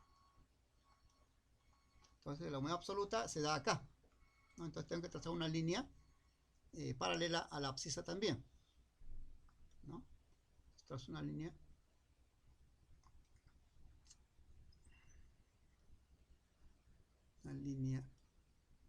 paralela a la abscisa hasta que corte, ¿no? Ok, entonces acá tengo mi humedad absoluta, está entre 0010 y 0015, cada cuadrito es 001, ¿no? Entonces 010, 0011, 0012, 0012, 05, ¿no? Es 0.012, ¿no? 0.12 entre 13, 0.125. 0.0125, ¿no? Que es mi humedad absoluta, ¿no? Las unidades vamos a ver en la próxima clase, ¿ya? Vamos a ver en la próxima clase, ¿ya? Porque las unidades son pues kilogramos de vapor sobre kilogramos de aire seco, o kilogramos de agua sobre kilogramos de aire seco. Ok, ¿qué más puedo hallar, jóvenes? Entalpía, ¿no? Puedo hallar la entalpía.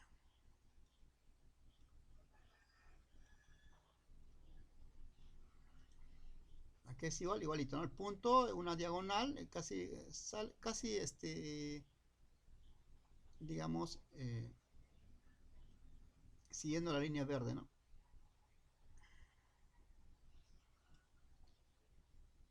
¿No? Y me sale aproximadamente 60, ¿no? Entonces me sale es 60 kilojoules sobre kilogramo de aire seco.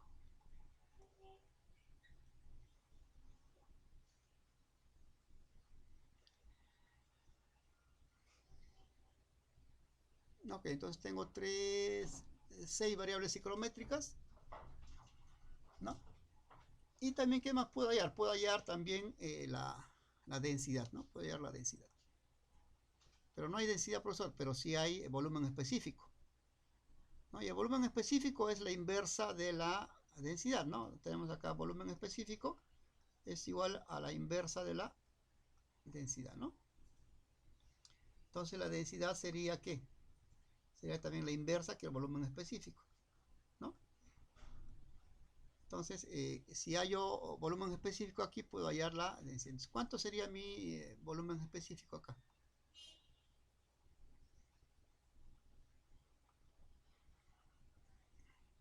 Trazo también una línea. Esta línea, por ejemplo, 0.85.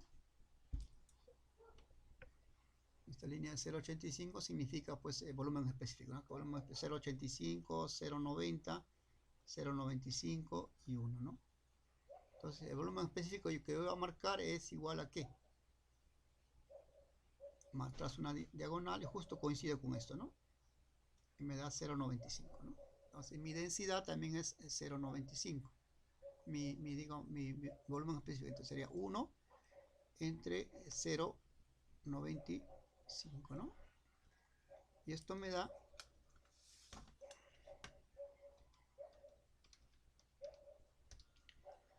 1.052. 1.052, ¿no?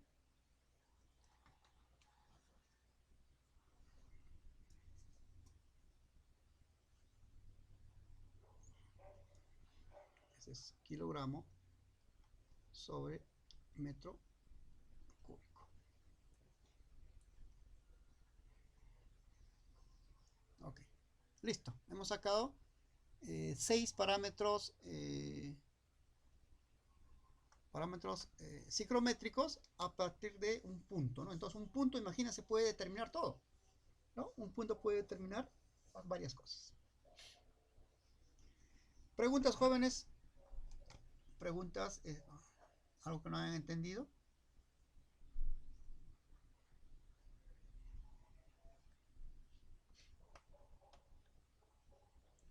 Todo entendible, está muy difícil.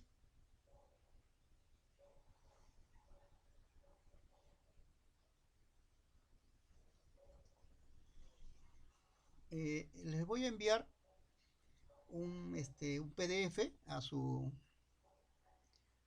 al grupo de WhatsApp, ¿no? En las cuales está un gráfico, esta tabla ciclométrica está pues para imprimir, ¿ya? Entonces la próxima clase me traen mínimo 3, ¿ya? Tres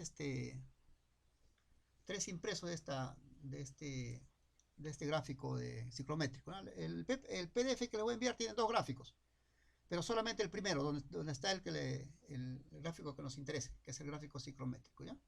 3 para que ustedes en la siguiente clase me acompañen en los problemas en cuanto a la ubicación de los puntos, ¿ya? Porque es muy importante eso. No solamente es ver, sino hay que hacer. Entonces vamos a ver pues que agarran una tablita y ustedes pueden ya, digamos, hacer sus cálculos respectivos, ¿no? Ubicando los puntos, ¿no? Con una reglita para hacer la intercepción de los puntos y obtener pues los parámetros ciclométricos que estamos observando. ¿Ya? Entonces eso, terminando la clase les envío el PDF y lo imprimen, por favor, ya lo imprimen ahí solamente el gráfico ciclométrico, y con eso vamos a resolver problemas para la próxima clase. ¿Preguntas? No hay preguntas. ¿Muy complicado o muy fácil? Ojalá que sea porque es fácil, ¿ya? Ojalá que sea porque es fácil. Listo, vamos a ir a resolver preguntas, ya, problemas, ¿ya? Voy a dejar de compartir.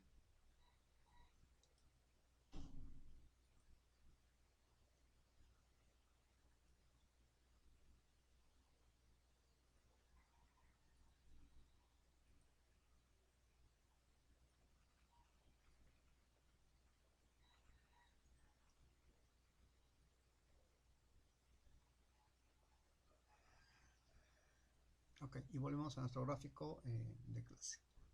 Hay otro tipo de gráfico también, que es acá el diagrama de Carrier, el gráfico de Carrier, que es a colores, ¿no? Entonces es un poquito más preciso, pero el gráfico anterior también está muy bien, ¿no? El gráfico anterior también está muy bien. ¿Ya? Pero pueden imprimir tanto si quieren el Carrier o el anterior, ¿ya? El que les voy a enviar es en blanco y negro nada más, es más barato. Ok, y acá tenemos los problemitas, ¿no? Los problemitas que ustedes adoran, los problemas, según me han dicho.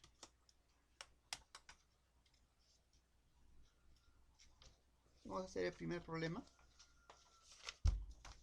Dice, ¿cuál será la humedad relativa? ¿No? Si la temperatura es igual a 28 y la temperatura húmeda, y la temperatura de vuelo húmedo es igual a 20 grados Celsius, ¿no? ¿Cómo resolvemos esto?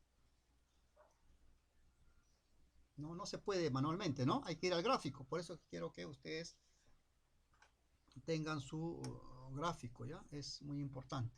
Su tablita, su gráfico Vamos a ver esto en nuestro tablita. Vamos a dejar de compartir un ratito. Vamos a irnos a nuestra tabla. Tengo que hacerlo en el Paint porque acá no permite el PPT trazar líneas, ¿no? No permite trazar, ¿no? Tiene que ser manual y generalmente la línea sale chueca y ya no coincide la intersección.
Ok, entonces tenemos acá nuestro gráfico psicométrico y vamos a ubicar el punto, ¿ya? Vamos a ubicar el punto. El punto dice que es hallar la humedad relativa de, de una masa de aire cuya temperatura es de 28 grados Celsius y su temperatura de bulbo húmedo es igual a 20 grados Celsius. Entonces, ubicamos, ¿no? Temperatura de bulbo seco, que dice 28.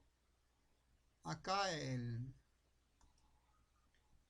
en este punto, ¿no? Acá digamos 25, 26, 27, 28, ¿no? Acá, este punto, ¿no? Que vemos acá, ¿no? Y trazamos pues una línea, ¿no?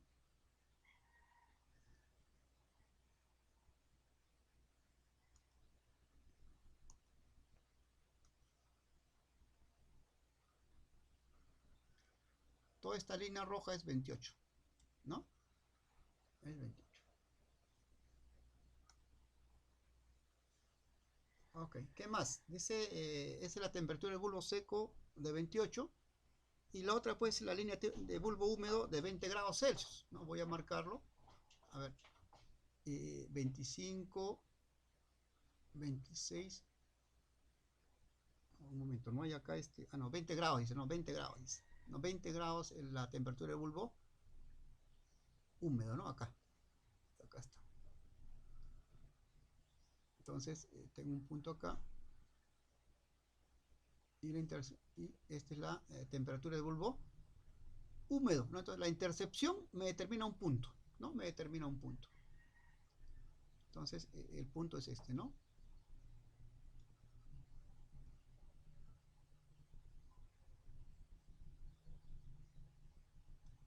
Entonces, ese punto me dice cuál será su humedad relativa. A ver, jóvenes, ahí tienen el gráfico. ¿Cuál será su humedad relativa? Ya le he hecho el trabajo por ustedes. ¿Dónde está la humedad relativa? ¿Qué líneas representan la humedad relativa? Se está observando, ¿no? Ahí está, para que ustedes puedan tomar la decisión. ¿Cuánto será la humedad relativa? ¿Nadie? Hemos explicado que las líneas de cóncavas que bajan son humedades relativas, ¿no? Y la intersección de ese punto con esas líneas me indicaría una humedad relativa. ¿Cuánto sería? 40, ¿verdad? No hay que hacer ningún cálculo. No. A ver.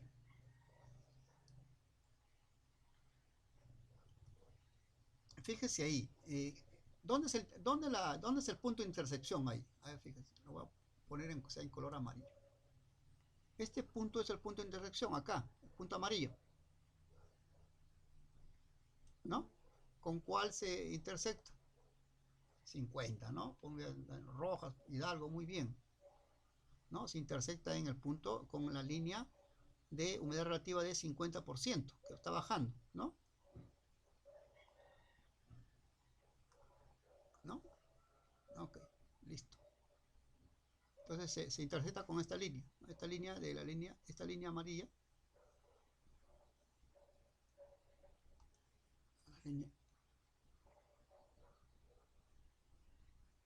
¿no? Esta línea que va bajando, esta línea en marroncito, ¿no? Y esto pues es 50%. 50%. Entonces el punto se intercepta en el punto de intersección de temperatura de bolo seco y de temperatura de bolo húmedo, determina un punto. Ese punto se intercepta con la línea de humedad relativa del 50%, ¿no? Okay. Ya. Tomando siempre ese punto, ¿cuál será su temperatura de rocío? Voy a marcarlo por ustedes. Tengo este punto y quiero hallar su temperatura de rocío. ¿Cómo es? Una línea, ¿no? Una línea.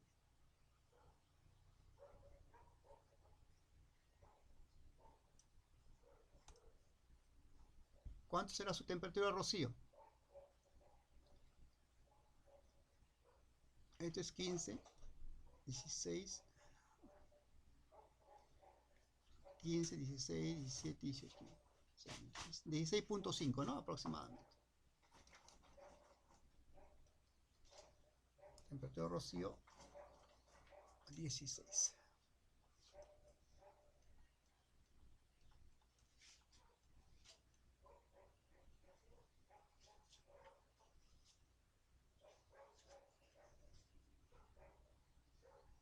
$16.5 ya.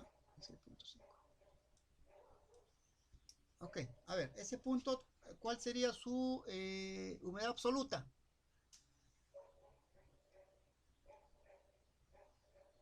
Humedad absoluta, ¿cuál sería? Trazo la línea, ¿no?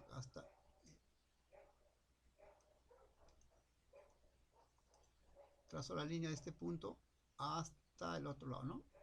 Hasta acá, aproximadamente.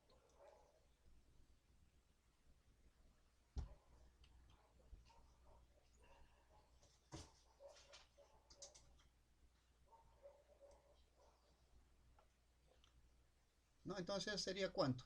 A ver, 10, 11, 12, 13, ¿no? 0.013.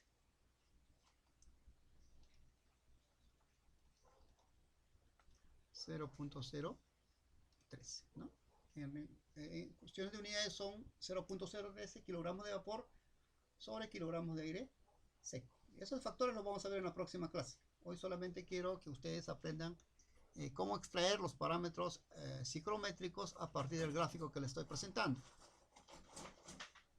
¿Okay?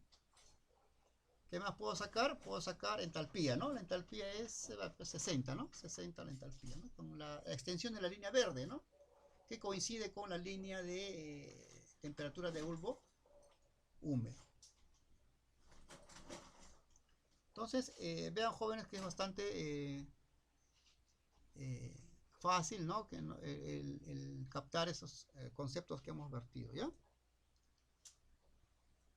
Pero como les digo, esto hay que hacerlo conjuntamente, ¿no? Conjuntamente con ustedes, ¿no? Quisiera pues que todos para la próxima clase me vayan a traer ya lo que es las tablitas impresas, ¿no? Y vamos haciendo los problemas juntamente, me acompañan justamente ustedes en su carpeta, en su mesita, con su gráfico psicométrico y van ubicando los puntos para que ustedes puedan ya hacerse, digamos, tengan esa capacidad de poder calcular los diferentes las variables psicométricas que hemos visto, ¿ya? Entonces, los problemas que están en nuestro PPT los vamos a ir solucionando la próxima clase. Ya la próxima clase, ya como le digo, quiero que ustedes me acompañen en la resolución de los problemas, ¿no? Porque si no se hace complicado. Cuando el momento que ustedes lleguen, vean el método, pero quieran aplicarlo en un problema determinado y se marean con el gráfico, ¿no? Entonces lo mejor es pues que me acompañen ustedes justamente aprendiendo y haciendo, ¿ya? Entonces, por eso la próxima clase no me ingresan si no tienen las 3 copias de su gráfico ciclométrico antes de la clase. ¿Ok?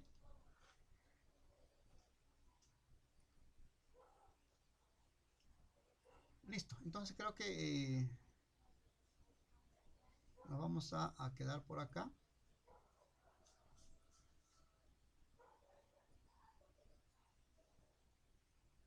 Tenemos muchos problemas, pero para la próxima. Sí. Disculpe, para la próxima clase se tiene que sacar el gráfico que tengo en pantalla, ¿no? Sí, les voy a mandar un PDF, ¿ya? En el PDF está pues el gráfico de ciclométrico, lo imprimen en mínimo 3 ejemplares, ¿ya? Mínimo 3 ejemplares y con eso vamos a resolver los problemas.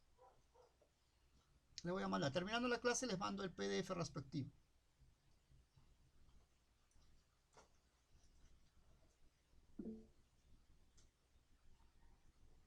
No va a ser presencial, señorita, sino que vamos a simular que va a ser presencial. Todavía no hay autorización para que sea presencial. Yo con gusto voy cuando sea presencial, no se preocupe. Pero no hay nada claro todavía con respecto a la dirección, ¿no? En ese aspecto las autoridades tienen cierta autonomía, por ahora. Pero ya por ley se ha dado, pues, apareció en el peruano de que el próximo semestre sí o sí va a ser presencial. Pero hasta ahora se lo dejan pues a los a la directiva, ¿no? A la gerencia, lo que es la decisión si va a ser presencial o no va a ser presencial. ¿No? Yo no puedo desobedecer ese tipo de órdenes, ¿no? No estoy en la capacidad de hacer eso, ¿no? Yo quisiera que sea presencial, claro, ahorita tenemos problemas, ¿no? Tenemos problemas con respecto a la interactividad, ¿no? Y necesito pues que ustedes interactúen con este gráfico, pero como están ustedes online o no es virtualmente, no se puede hacer eso. Entonces, lo que vamos a hacer es que ustedes puedan tener los gráficos a la mano y seguir los pasos pues, que hacemos con el profesor. Ustedes lo hacen en su papel, en su gráfico particular. A menos que me llame más rato la directora amiga señor Centeno o profesor Centeno, queremos que usted mañana ya haga clases a nivel presencial. Muy bien, yo me voy, no hay problema, ¿no? Ya estoy extrañando las aulas. Son 2 años y medio casi. Y ustedes también, ¿no? Sobre todo ustedes que nunca han tenido una clase presencial. ¿Ok? Nos quedamos acá, jóvenes. Ya, en la próxima clase continuamos. Sí, sí, señores Pablo, dígame. Profesor, no se olvide enviar el PPT del otro curso también. La vez pasada no envió.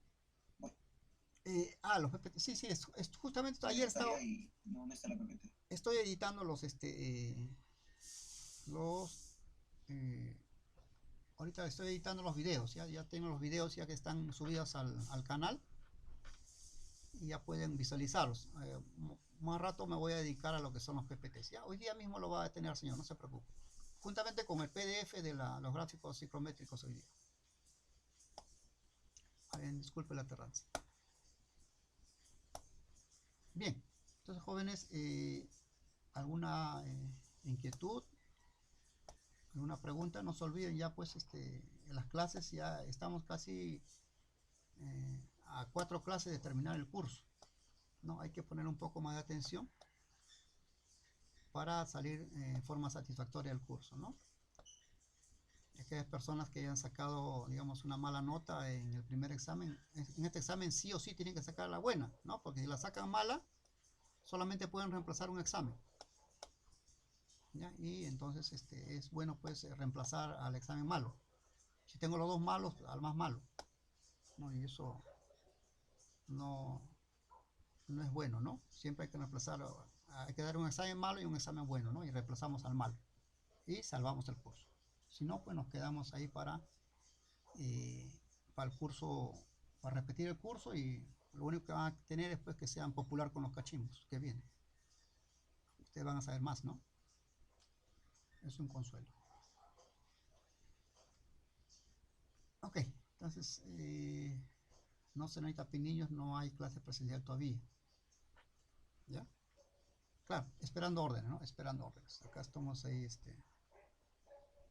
aparece el orden al toque, estamos en el instituto, todos, obligatorios. Todos ustedes pueden, ¿no? Porque en anteriores salones me han dicho pues que algunos todavía siguen enfermos, algunos están trabajando ya en provincia y que les den tiempo para normalizar su situación, ¿no? Entonces, yo pienso que la directora ha razonado así, ¿no? Voy a darles un tiempo para que se adecúen y luego ya pues el próximo semestre iniciamos presencialmente. Bien, Juan. Profesor, nosotros Sí, estamos sí. en el laboratorio nada más, Al lunes laboratorio, y viernes. al laboratorio presencial, sí, sí, eso sí, hay una orden para que todo lo que es laboratorio sí sea presencial, ¿no? E inclusive creo que es quincenal, inclusive ni siquiera es continuo, ¿no? Porque yo tengo noticias de que al primer semestre tienen laboratorios, pero cada quincena, no es continuo. Sí, profesor. Sí, así es, pues. Es por orden pues de la dirección, no depende de nosotros, ¿no? Nosotros somos, digamos, docentes que seguimos a las órdenes de la estratega, que es la directora, ¿no? Ella es la que decide, pues, en este caso. Y el gobierno, pues, ha dado cierta autonomía en ese aspecto. Pero sí, a partir del próximo semestre, sí, sí o sí, ya salió, he visto ya la ley que se ha publicado en el peruano, dice, pues, sí o sí, el próximo semestre, toditos, ¿no? O sea que prepárense, ¿no? En agosto, toditos a conocernos personalmente, ¿ya? Todos vamos a ir a Profesor, presencial. ¿cuándo comienza el siguiente El próximo semestre, en agosto, creo que semestre? creo que empieza el 15 de agosto, algo así, segunda semana, sí, 15 de agosto. Ya, este semestre creo que termina a fines de julio, o el 4 de julio, algo así, pero nosotros estamos terminando nosotros el 18 o el eh, de julio, aproximadamente el 19 de julio estaremos acabando, ¿ya? Estamos acabando, ¿no? Y ahí tenemos que respetar lo que son exámenes, digamos, un examen parcial, ¿no? Que nos consume una fecha, y el otro examen de recuperación, que nos consume 2 fechas, ¿no? Entonces, generalmente creo que tenemos 3 clases máximo nosotros, y luego acabamos. O sea, hay que tener cuidado, ¿no? 3 clases más.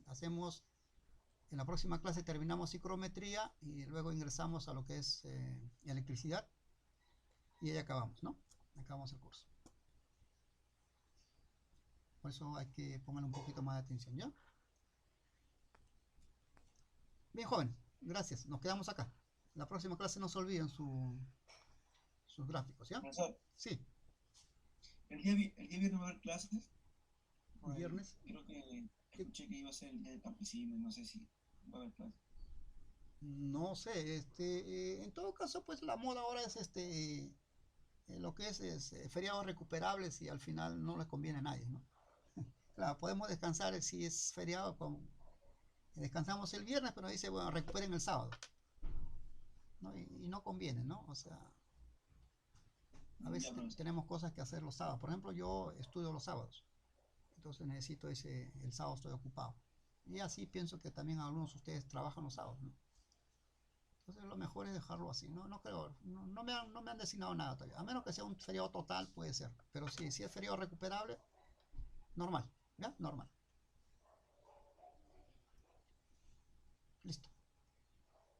Cuídense, jóvenes.